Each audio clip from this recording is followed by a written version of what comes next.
Bana wanakuambia ukistajabu ya Musa basi utayaona ya Firauni. Bana, kama huja kukutana na vimbwanga, kama huja kukutana na majanga, mambo mengi kwenye mitandao, basi bana hakikisha unakuwa karibu na Kristo Media 24 uweze ku be updated na kuweza kuwatari kupazipata zote trending kutoka kwenye mitandao ya kijamii. So moja issue ambayo inazidi kuzunguka pia ni kuhusiana na Zaiylissa ambaye of course kwamba alikuwa kwenye mahusiano na Bugatti, na mzungumzia Haji Manara ambaye waweza kuachana hapa katikati, na maneno yakawa ni mengi kinoma kupitia mitandao ya kijamii.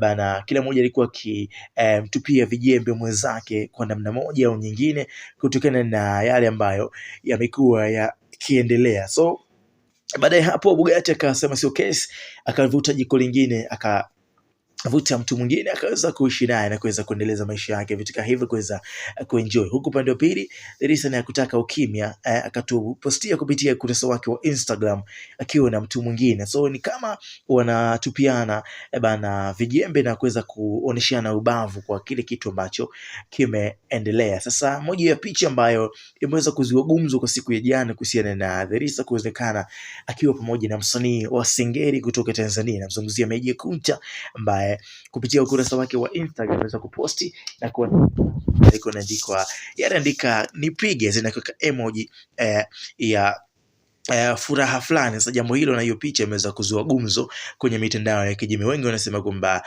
hivi ni kweli hichi ambacho kinaonekana, ni kweli ambacho hichi ambacho kinaendelea kwenye mitandao ni kweli, au ni uzushi na kuweza kutupia na maneno tu, kwa sababu kwamba Meja Kunta ni moja ya msanii wa Singeli kutoka Tanzania, na ikumbukwe Zaiylissa isha kutoka na msanii wa Singeli ambaye anaitwa Dula Makabila. So vitu kama hivyo vizidi kuchukua nafasi kwenye mitandao ya kijamii, vitu kama hivyo vimezidi kuwa vya ukaribu zaidi, na watu wamekuwa wakivifuatilia kuweza kujua nini ambacho kinaendelea, nini ambacho kipo nyuma ya panzia.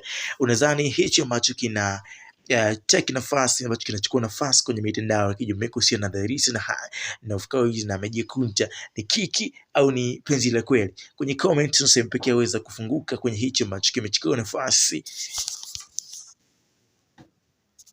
Baby boo.